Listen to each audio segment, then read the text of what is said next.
59 रनों पर अफगानिस्तान को ऑल आउट कर दिया और पाकिस्तान की पेस, बैटरी प्लस उनके स्पिनर्स भी थोड़ा बहुत दिखे।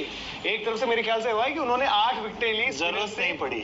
8 ली थी अफगानिस्तान ने, उनकी ताकत स्पिन है और इधर से भी 8 इन्होंने ली है शायद। तो मैंने देखी ये जो पाकिस्तान के बाद लास्ट में रहमत पेस अटैक की, एक रहमत शाह ने, एक फजल अक फरूकी ने ऊपर जो विकेट फकर जमान की ली थी। कैसे देखते हो राहुल भाई ये लग्जरी को जो पाकिस्तान की 11 में ये पेस अटैक की जो लग्जरी उनको मिलती है?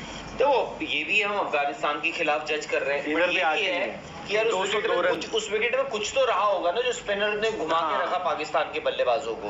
अब और 202 रन जो आपको डिफेंड करने थे। और आपको भी, आई थिंक आपको भी ये पता है बट कि राहुल भाई पेस अटैक क्या कर सकता है।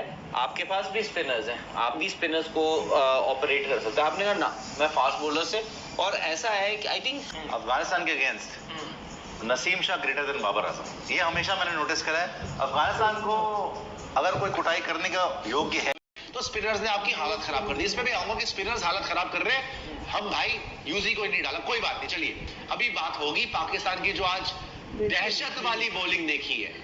हारिस राव स्पेसिफिकली 5 विकेट ले गया 18 रन देके, अफगानिस्तान को 59 पे ऑल आउट कर दिया। कितने पे? 59 पे ऑल आउट कर दिया अफगानिस्तान को इन एशियन, श्रीलंका के अंदर। जो बाबर आजम बोल रहा था मेरा दूसरा घर है Sri Lanka, it is my second home, और मैंने बोला था अफगानिस्तान बोल रहे कि तुम्हारे घर में आके तुम्हें मारेंगे।